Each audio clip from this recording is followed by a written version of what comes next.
Hello, welcome to ParkSpill, and this is my top 10 rides at Thorpe Park. So Thorpe Park, so many rides, but so little coasters.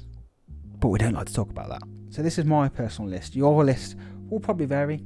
You know, variety is the spice of life, so there we've always got that, you know. Number 10 is Samurai. So it was a bit of a toss-up between this and Detonator, and the reason this took the number 10 spot was because it's just a little bit more unique. There's not many top scans left anywhere. In fact, it's the only one left in the UK. My thoughts on the ride itself, it's a weird feeling. It's a weird one, and I'm still not sure if I quite like it, to be honest. I think people keep saying it's been like tamed down a little bit to make it less intense. However, I feel like by turning the speed down, it's probably made it more intense. Does that make any sense? I think it probably just makes no sense whatsoever. In my head, it makes sense. It sometimes feels a little bit more like a torture device rather than an actual ride. So number 9 is Vortex. Now I'm a big fan of any style type of like frisbee ride, but I grew up around Drayton Manor, so I was always used to like Maelstrom, which Maelstrom is my favourite flat ride in the UK. The Intamin gyro swings, you're facing on the outside. So when I first did Vortex, it was the first time I'd experienced it facing inside, and it was kind of a unique feeling. I do prefer sitting on the outside, but still it's a great ride. I think we are lucky to have a frisbee style ride at a major theme park such as Thorpe Park. You know, if you compare it to Alton Towers, we have nothing like that. But yeah, like I say, really fun. So number 8 is Walking Dead, the ride. Now this one gets quite a lot of criticism, and I can kind of understand why. I think the people who criticise it are the ones that remember it as X or X No Way Out. Now I never got the pleasure of riding X. I think not even taking into account it going backwards, but just going forwards, the lights, the rave music and things like that, that kind of appeals to me a little bit, and I can see why people did prefer that. But now if we think of Walking Dead, the ride, it's again very unique. I think people take it for granted. I love the fact that it's got a pre-show. Any ride that has a pre-show is welcome in my books, and to have that in the UK is really cool. The queue to go into, it's really dark. You know, it got me thinking like, what's going to pop out? I think I heard that sometimes they do have scare actors in the queue bit. That's never happened to me, but it would be welcome. I'd love that. I think the coaster itself, I mean, it is what it is. It's a 1996 Vekoma Enigma, you know, modified, but it is what it is. Could benefit by being a little bit more darker. I just feel like it's too lit up in certain areas where you can even see the track. I feel like an indoor coaster, you shouldn't be able to see the track, and that tends to make the coaster itself feel faster, and that's why indoor coasters are so good. And I generally like indoor coasters because they should be pitch black, in my opinion, and just lit up where you should be seeing things. Like for example, you know, where the zombies are popping out, it would have much more effect if you couldn't see them coming, whereas at the minute you can see them coming. But I think with the Walking Dead, the ride, it's about the overall experience, and I did not see that scare maze at the end coming. I'd heard there was elements of a scare maze, but I just thought it was in the queue line, and it did shock me a little bit, not gonna lie. A little bit scared. Glad we've got it in the UK, something like that. You know, it's unique. You know, Towers haven't got anything like that. So number 7 is Derren Brown, the ride.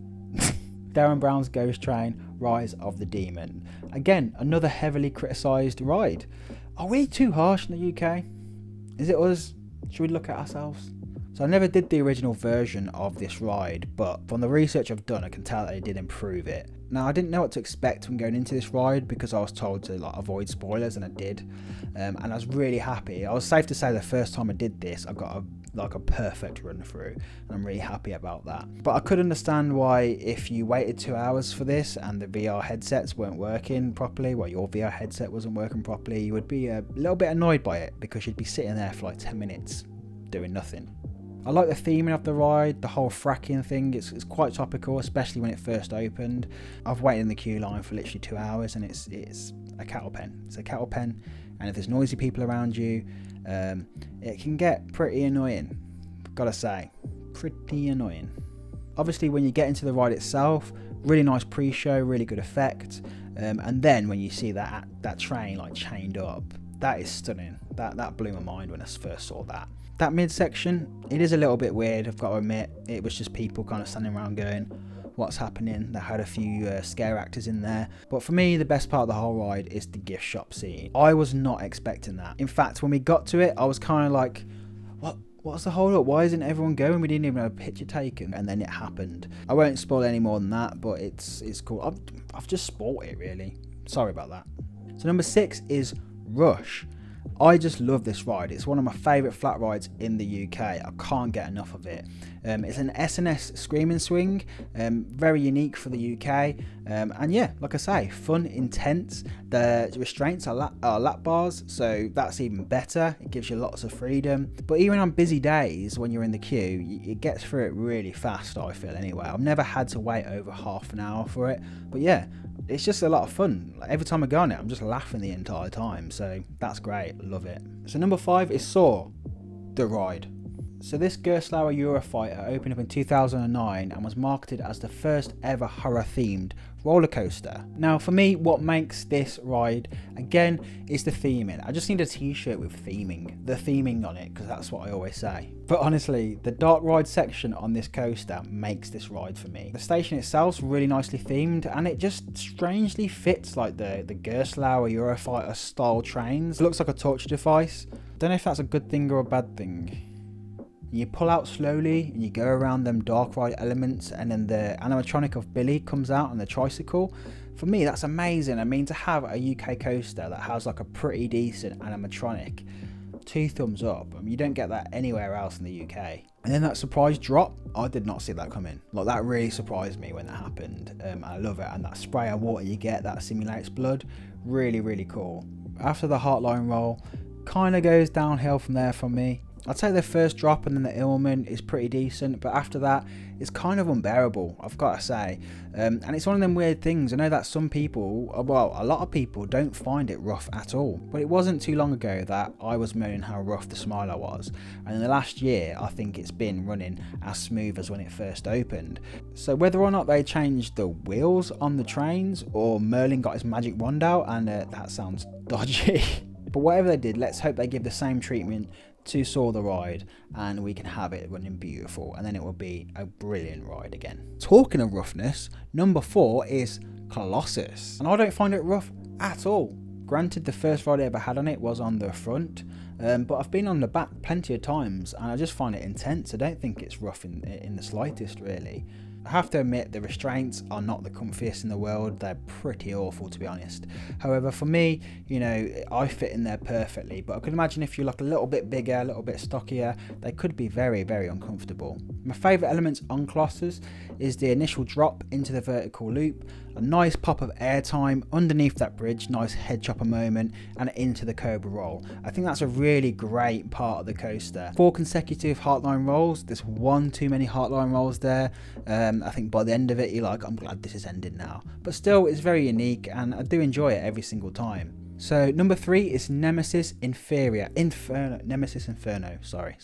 But honestly, I kind of do feel it's unfair on Nemesis Inferno to be constantly compared to Nemesis, but you know, Merlin gave him the same name, so how can they not be compared? And right now, I'm going to compare the two. Hypocrite.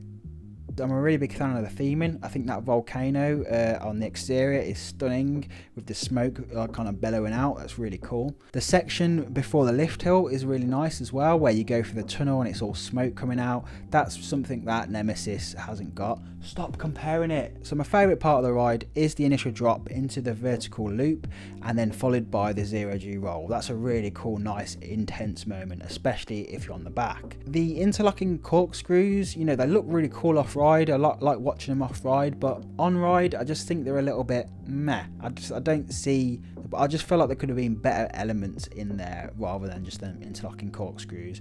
That part for me does let the coaster down a little bit, but you know, after all, it is number 3. It's a great B&M invert, and I'm glad we've got it in this country. That brings me on to number 2, and what is it? It's the Swarm. Come on, we all know it's the Swarm. It's a top 10 Thorpe Park video. The theming is so good. That station is so well done. That kind of dilapidated church building is so unique. And the area around it, the Swarm Island, is so good.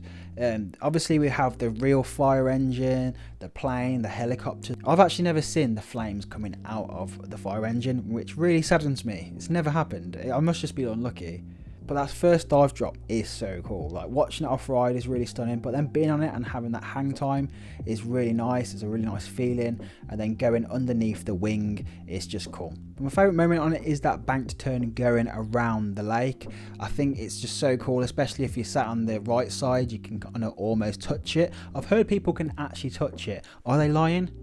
The way the Swarm was marketed, the way the theming is, it does kind of make you feel like you're going to have a more intense ride than it is. But after you get over that initial like, oh, it's not that intense, you kind of just enjoy it for what it is, and that's just the nice glidey, flowing, floating feeling. It's cool. I like it. It's nice. So like I say, really big fan of the station, and just standing in there waiting to go on and then seeing the train flying above you, it kind of really amps you up for the ride and gets you ready to go on it. It's not my favourite wing coaster that I've done, however the theming does make up for it massively. So that brings me to number 1, and number 1 is, you've guessed it, Stealth. So this intimate accelerator coaster that opened up in 2006 goes to 0 to 80 miles an hour in 1.9 seconds. So the only other accelerator coaster I've done with a standard layout of like just straight into a top hat and over is Red Force over at Portaventura. But what I love about Stealth so much is the fact that it's a hydraulic launch, and it makes all the difference. It really does. Even though it doesn't have like the same type of views as Red Force that you just can't beat, or it's not as tall as Red Force, just the actual launch itself is so forceful. It's insane. But also, I'm a massive fan of the Amity area where Stealth actually resides in.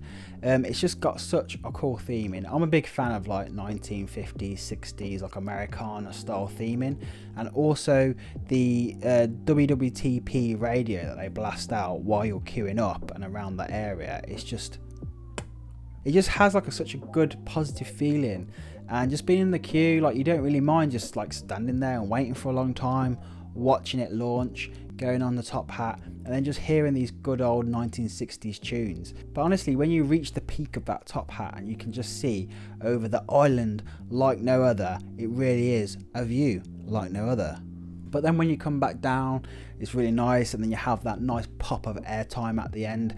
It just, you know, even though it's a short ride, it's memorable, and it's just, everyone has a smile on their face when they come off, and for that reason, that's why Stealth is number 1. We're so lucky to have this style of ride in this country, and could you imagine Thorpe Park without Stealth? I think every time we go to Thorpe Park and Stealth's not been running, it kind of just feels like the day hasn't been completed. So that was my top 10 rides of Thorpe Park. Let me know what you think of my top 10. What is your top 10? I'm really intrigued to find out. Also, if you have liked it, give the video a like, subscribe if you like this style of content, and thank you to all them subscribers who have already subscribed. It's been insane the amount of support I've had, so thank you so much, and I will see you in the next video. Bye bye bye bye bye bye bye bye bye bye bye.